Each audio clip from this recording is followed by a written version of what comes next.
Good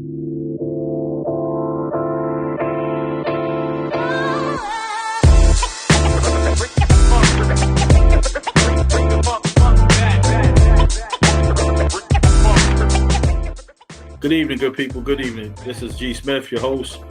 This is Third Downs with G and Bub.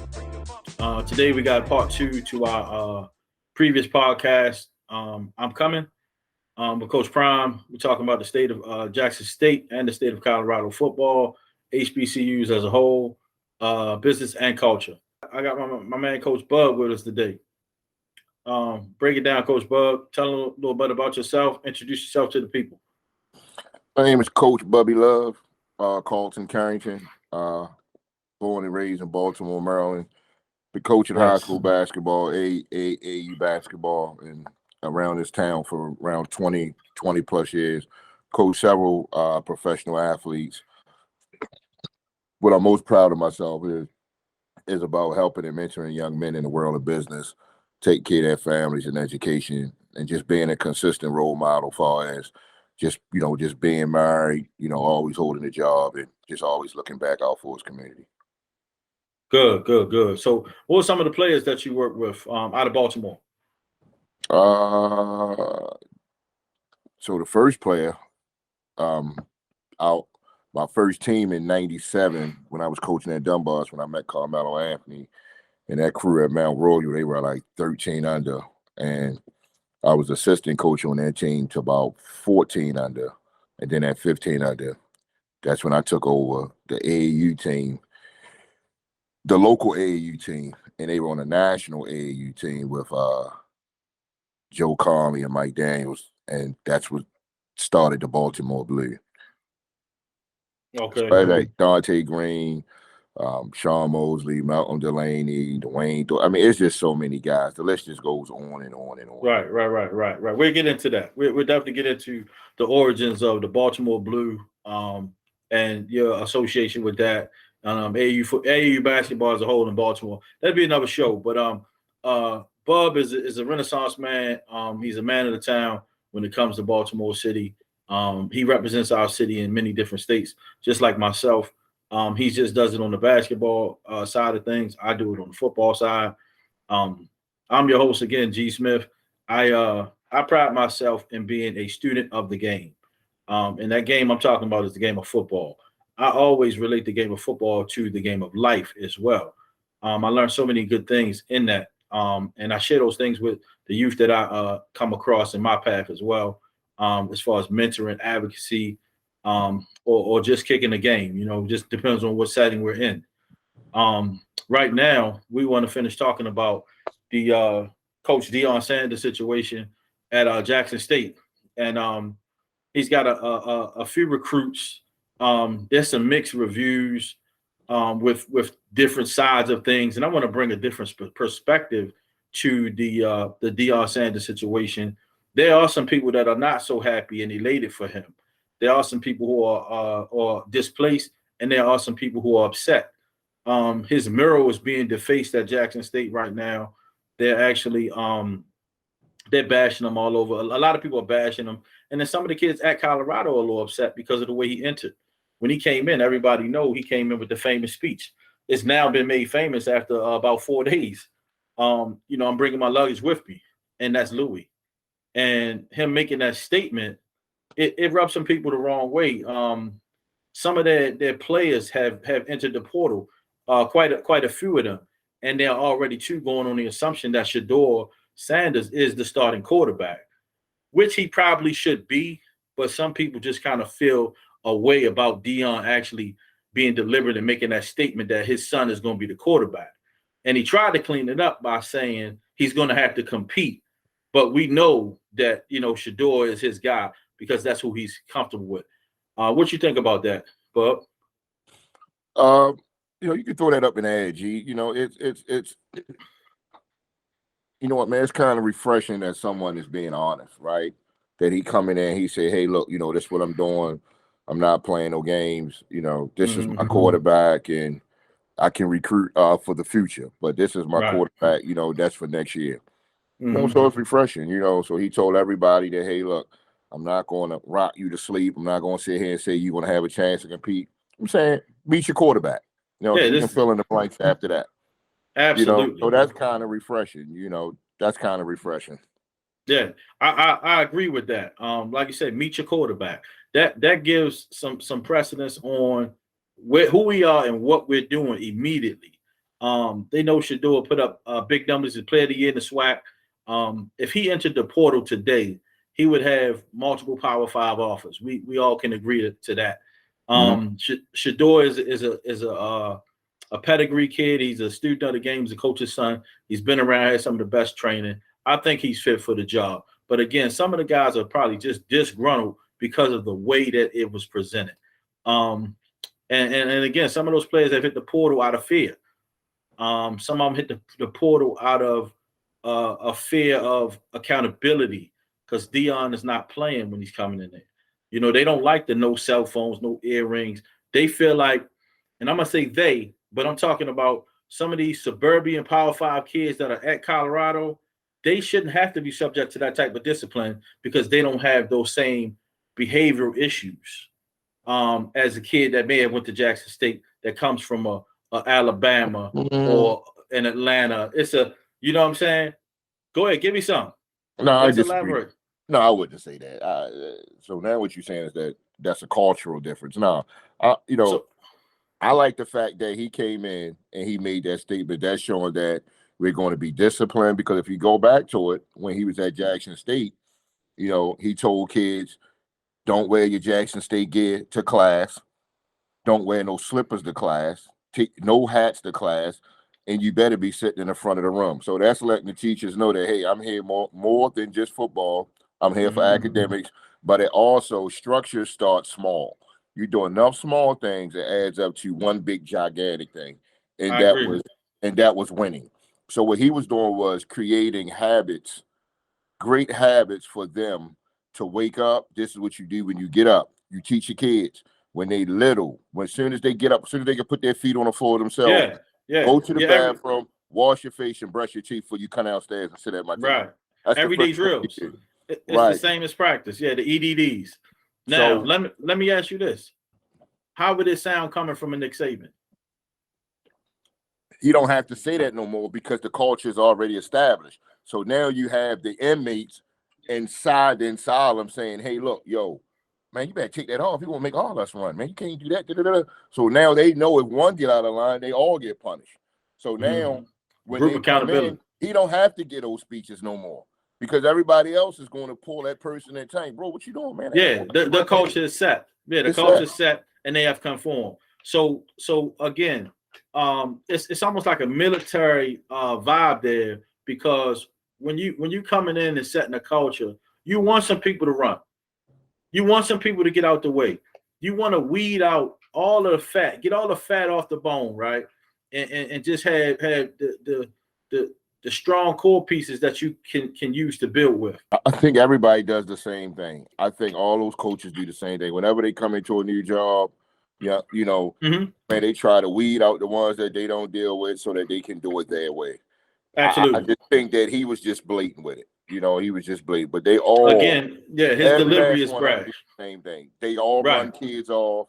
They meet with them. Hey man, I don't think you're going to play. So whether or not they tell them, I don't think you're really going to play. You might want to try. Or they just come out blatant and say, hey, look, man, you ain't going to play. Man, go put your name in the portal. I mean, there you go. Yeah. It's brash, but it like you said, it's refreshing to have some deliberacy and some truth. I'm not even sure, like just to have some truth about what's going on when you're coming into a new situation like a University of Colorado. Let's talk about the people at Jackson State defacing his mural though. That's a little tacky and that's a little bit it's uncalled for to say the least because he's still prime time. He's still one of the greatest to ever do it. In my book, he's the greatest athlete to ever play. Him and Bo Jackson. It's always a toss-up, depending on how I'm feeling, because I'm a baseball and football guy myself. But those people doing that at Jackson State, like that shows why he's leaving that culture. Not necessarily the sole reason, because his things were stolen during their last game. Somebody went into the coach's room and stole his credit cards, his wallet, and he had his keys on him. So he was fortunate not to get his keys stolen. But that says a lot about where he just came from, right? And he's asking the question, how? How does this happen? Where's the administration? Where's the security around me to protect me from these things happening to me? Because he's vulnerable at Jackson State. He exposes himself to the world at Jackson State. Listen. They went in at the end of the Super Bowl and stole Tom Brady jersey. The white guy walked in with the briefcase. Yes, he was part of it, and we all saw. So that happens everywhere. My son went to private school.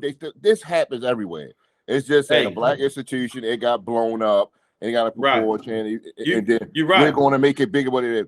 But I promise you this: if this was at a white institution, a PWI, you wouldn't hear nothing about it. They'd sweep it under the rug, get his credit cards back, boom, boom, boom, keep it moving, and we're not going to throw all people under the bus. We're going to keep it moving. It happens everywhere. They steal in NBA locker rooms, like those guys get the jewelry steal. It happens. It don't have nothing to do with our institution, our people. It happens every single way, every single place you go to. If you, it's an old adage. If you don't want it to get stolen, don't take it out. If you ain't gonna have it on, don't take it out. You're not gonna take your Rolex and you're gonna wear it to a public swimming pool. If you don't want to swim in it, then you're gonna sit it down expecting nobody gonna take it. It's human nature, man. Yeah, we fighting wars. This stuff happens. Pac-12. Deion Sanders is entering Colorado. He got some really good transfers coming in. He got a kid from Bama. He got Sammy Watkins' little nephew, Willie Watkins. They got an old tackle coming from Ohio, 6'8", 330. Jordan Hall. What you think about this whole Pac-12 and Colorado? How long does it take for Deion to have success there? I have no clue. I think that he could build there because of his name, right? And he could clearly get the better talent because of his name. But as he enter into this world, as my father used to say, man, you're stepping in deep cotton right now. You're stepping in deep cotton. And you're going to see that, all that sound good, but bottom line, Colorado ain't got a hand. They ain't got too much money. They ain't got money like the USCs and all them. The money, you're gonna see, and he gonna see quick. It's the same way he wanted it when he came out. It must be money. The money don't say when though, because Texas A&M had one of their worst seasons in history, and they spent the most money in history on their recruit class. That. I didn't say. I said that you asked how long is it going to take. I'm saying that it's still about the Jimmies and the Joes. Maybe Texas A&M. Maybe they put the money on the wrong Jimmies and Joes. To be quite honest, that's always what it's about. To be quite honest, I think Jimbo Fisher is drastically overrated as a coach. I mean, so overrated. I just saw a stat where they showed halfway during the season his record as opposed to Mike Sumlin's record. His record was actually better than Jimbo's the first 5 years. Won more games, lesser recruits, more bowl wins and everything. But they fired him and give Jimbo double his money. And give Kevin Sumlin. Kevin Sumlin. And they give him an extension. But Kevin Sumlin's record was way better they didn't want to give him anything with way less. Right. So what I'm saying is that dude to me is just drastically overrated. He had a hell of a quarterback in Jameis Winston. He won him a national championship, and he took the bag and got out of because Florida State had what they could pay because Florida State is a state school. So he took the bag and left. It's always a different perspective when you're talking about a good old boy versus an African American coach. In coaching in general, we are looked at and treated unfair. The only time we treated fair is on the field or the court of play. Because our abilities are unmatched. It's apples and oranges compared to what we can do before development. So after development, it's a lot of guys who can play that don't look like us, right? And I don't want to get into the race thing too much, but it's a lot of guys who can play, a lot of guys who are gifted, a lot of guys who are skilled athletically. But it's where we come from that makes us fight so hard. A lot of these inner cities, a lot of the oppression, a lot of the way people are raised, they fighting for different reasons. So it brings a whole different beast out of you sometimes in competition. And we're trained to go to combat for first defending our honor because of being African Americans. We defend our honor first, so it's developed mentally that you got to be strong and stand up for yourself. And then all of the other things that we go through, we learn combat outside on the basketball court at age 10 years old when we out there just freelancing, playing around. You learn how to deal with your own adversities coming up in African American cities. And don't matter what color you are. It just it matters where you come from. So, because it's white boys that grew up with us that had to deal with the same things we dealt with when you talk about dealing with your own adversities. They went through the same battles we went through. It's Latino kids that go through the same thing on a daily basis, But that character piece right there, that's what develops a true gritty athlete from the inner city. Now, here's the caveat: when you can conform to some of these environments, the structured environments that you're going to be in with high school and college sports, that determines how far you go with all of those intangibles that you learn as a kid. Yeah. So it's going to be beautiful to see what he does over there at Colorado. We're going to touch back on this primetime situation. But for now, let's take a break and we'll get back to it. We'll see you in a second.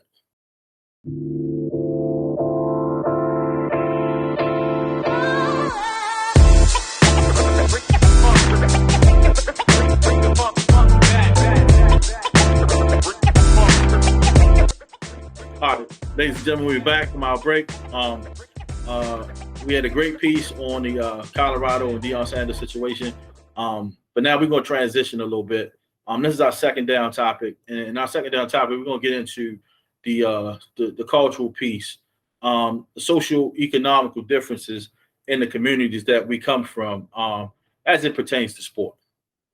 So when we talk about recreation and facilities, you can just see when you riding through a city, you can see the facilities. And the further you get out to that suburban area, you see the drastic change in how facilities are kept, managed, and built.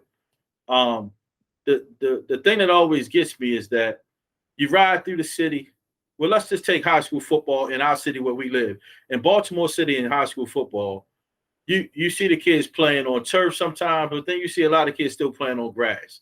And sometimes the grass is high, the fields are uneven, the stadiums aren't reconditioned. They're the old same stadiums from the 1960s and 70s when they were built.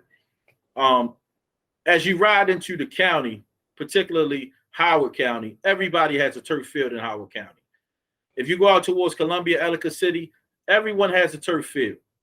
How do you feel about that? What do you think that does to our mentality as athletes coming up in the city as a young kid? Well, I know it's obvious, that the city is just severely underfunded in education, in recs and parks, in cleaning services. I think everything across the board, and it's because and it's the beginning of a broader conversation, right? Yes. Then you start getting into politics, right? Then you start getting into districting and gerrymandering, and then you start getting into the census count and everything like that. And then you start getting into the politics. Hey, real quick though, for those that don't know, what's gerrymandering? So gerrymandering, in layman's terms, is just the manipulations of boundaries that parties do. They come up with all these red lines or what have you, so that and those parties being Republicans and Democrats. Everybody knows. Okay. So that they can control votes, so that this district can be larger than that district to get more money, but so that this district can be larger than that district, that makes the consensus bigger. So now we put more funds into this district and less into that district. Yes. And that's an age-old game that politicians have been playing for years. They've been playing that for 100 years, and they did it then, and they doing it now. And for like an example, the projects, it was built down the harbor, right? It was built down Harbor. I grew up in Perkins Homes Projects. You had Perkins, Flag, you got Cherry Hill, you got Brooklyn. They all built on the water, right? So, you had the redlining and you had the suburbs was where they wanted to be at, away from the harbors was where all the crime was. When they first came into port, that's where all the crimes was. So, people with money, they didn't want to be there. They wanted to be out where you couldn't get out there, right? So now over time, times change. The water has become popular. Crime is down. So we didn't calm the country down over the last 100 years. So now let's come get the water back. Okay, so now let's take the project and let's put them back out there. Gentrification. So let's put them back out there and let's run this neighborhood down, because we're not going to put no funds in there, because we're going to change, because we're going to gerrymander the lines here so that we can get more funds here, underfund this population, underfund this community, so they can tear it down. Then once they tear it down, then we'll come back and snatch it back. It's happening right now in Detroit. It's happening everywhere. No, it happens all over the country. And so now we can come back and we can build, $1 million townhouses at the harbor on the water and move them back out to the suburbs. Now the suburbs become the projects. Absolutely. And that's just how they do. So let's look at how that parallels to the college football world. The HBCUs are drastically underfunded, right? And then somebody like Deion Sanders comes in and takes completely over. That could have been a ploy, but we know it wasn't. It was genuine on his part. But that's what happens at HBCUs. They're underfunded, so their facilities look just like the inner cities that we ride by, and we wonder why they don't have the same thing as the suburbs, right? That's a very, very direct parallel. And again, it's a social economical issue. We're going to dump more money here than we do there, and here's the result, right?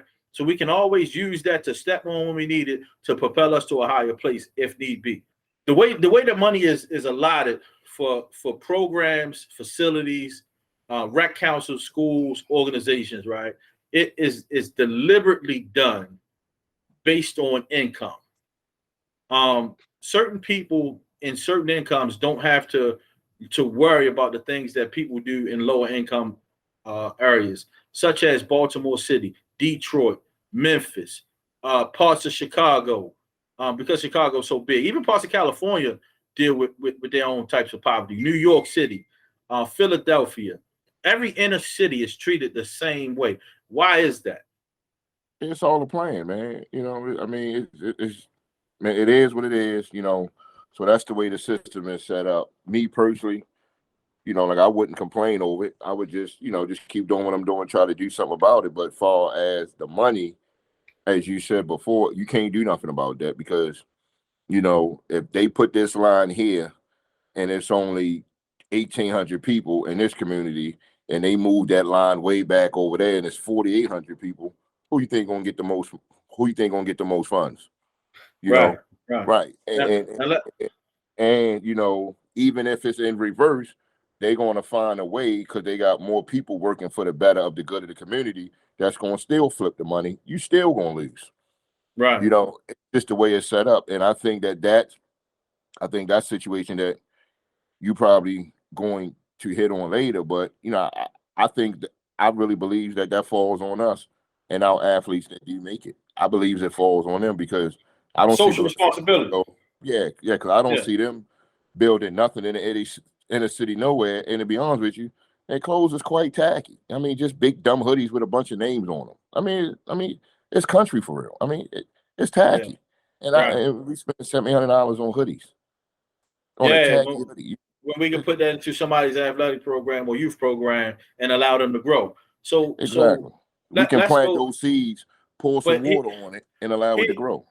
Here's another thing. It takes us to the misappropriation of funds, right? The way we handle money in the city, the same way they handle it at HBCUs, and the same way these youth organizations are handling funds, right? It's being misappropriated. You know what I mean?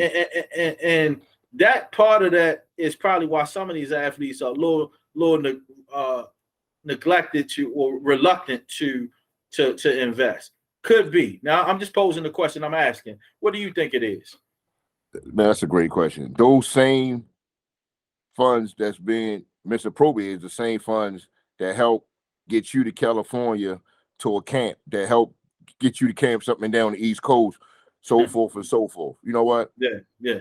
At the end of the day, guy, Brett Favre took money from Mississippi. They ain't even got no damn running water, right? That's the big appropriation funds. They talked about it for 2 minutes on SportsCenter, and that was it. Right. Swept on the road. Yeah. Again, man, the misappropriating of funds goes on all around the world. It's just about who at every level. At every level. Yeah. At every level. It's just who gonna bring it up, who gonna hammer it down, and who gonna hold the people accountable. Now, the key to that. Now look, here's the situation. I'm gonna bring this up, right? Because we talked about this a lot. And Gary, this is a good point. Mm-hmm. At my height of coaching AAU basketball, in my mind, right, you had Baltimore Elite, right, which was me, or you could call me Team Mello, whatever you wanted to call me, right?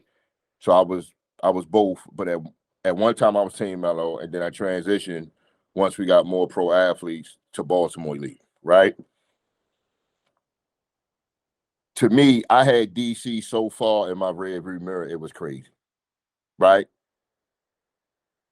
I never lost a player over there. I never had to worry about a kid transferring, any of that, right? Because we provided everything that student athlete needed. We was there emotionally, right? We was there spiritually, right? So we was there clinically. We was there all over the place, right? So, but what I didn't have two parents like them over there, right? 95% of Keith Stevens student athletes, they worked in the government. His parents work in the government, right? So they could go through that training after practice at the math or whatever, and go get another hour and a half of training and come home to a good meal, right? Me and Gerard had to, and John, I'm taking kids lunch during school hours, going to Subway, getting kids and stuff like that, right? But they loved them. So we still made the best effort that we can make to continue that. Was that reciprocated? Was that love reciprocated? Oh, heck no. No. Okay. All right. No. I just want to put that out there. Not even close.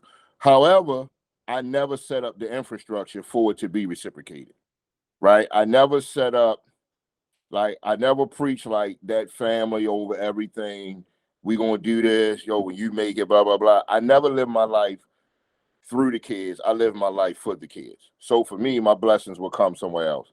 And it will come when my sons got a scholarship. They both gonna play Division I sports and move on or whatever. But the greatest gift that anybody could have given me to answer that question was to say, hey, I'm gonna come get Lil Bub and I'm gonna let him come work out with me. That hasn't happened. You don't have to give me nothing. I have a house, I have a swimming pool, I have a career. Likewise. You never had to give me nothing. The greatest gift that any one of those guys I named could have ever given back was to come give Lil Bub what I gave you. Because that's all I did. So when you watch it's the same thing with Tristan. You watch Bub play. So when you watch 7 pull up and that 1 dribble, boom, boom, that's all the stuff that we did. The 3 dribble drill for years. That's all Shorty. So that's when you watch play. You see Who's 7? Who was 7? That ain't know this. Stay mellow. So you know what I'm saying. So when you watch those guys play, that's the same work that I did with them that I did with Shorty. It's the same thing. Right. So it's like watching it all over again. And I got it literally from watching Sam Cassell, watching Sam work out with like Johnny Davis and them when me and Sam was hanging out years ago and going to games and stuff. I put a little different spin on it. You just gave it back. You just gave back the game that you thought would help the city grow. So we get ready to wrap up. We get ready to wrap up our second down. We went a little long, but that's a great piece. We're gonna revisit the whole AAU structure, the love being reciprocated, because not only is it for us, but for the city. If our love was reciprocated, we would do a little better with structure.